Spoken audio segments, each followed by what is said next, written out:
Na wyspach leża woda, podobno jest kot w butach. Widziano także osła, którego mrówka niosła. Jest kura samograjka, znosząca złote jajka. Józio oświadczył. Woda jest brzydła, zaś już mam szczotki, stręt mam do mydła. I odtąd przybrał wygląd straszydła. Płakała matka, ojciec gryzł się. Padło z pieca spadło, osiemie się hukło, rozsypało się po kątach, strasznie się potłukło. Ja. I zgubiło ploteczkę. Ha złamało obie, ha złamało chłodeczkę. Wypiło oba brzuszki, a zniknęło obie nóżki.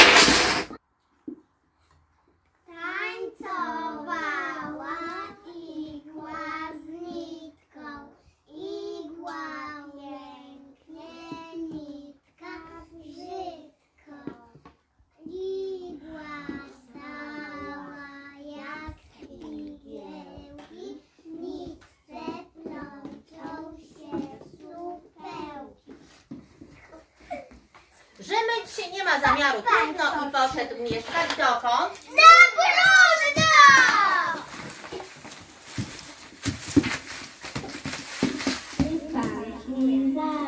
Gdzie są moje okulary?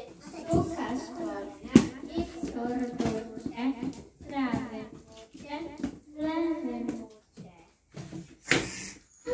O, jak balon pękło, nie ja, aż się tak przelękło. Ty dasek zgubiło. Do uskoczyło. Się wyprostowało. Prawą nogę złamało. Stanęło tynem i udaje, że Już podłogę chce odrywać, już policję zaczął zrywać. Nagle zerkał do rozpęta, nie chce wiedzieć,